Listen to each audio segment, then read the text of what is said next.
आज nonveg special lunch रे थिला उषुना भात सांगे माछ बेसर तरकारी आ माछ बेसर भजा।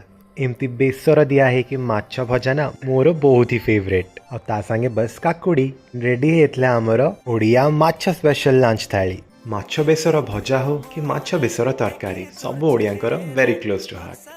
आ ओडिशा रे बेसर जिनस हेच माने सांगरे कंचा लंका तो निहाती दळा हेगी खिया हबो। किंतु आजिर माछ तरकारी रे मो बेसर मसला को एते राग करछि जे कंचा लंका दरकारी पडुनी, पूरा धू धू राग। मते तो पूरा स्पाइसी राग खाइबा ही पसंद।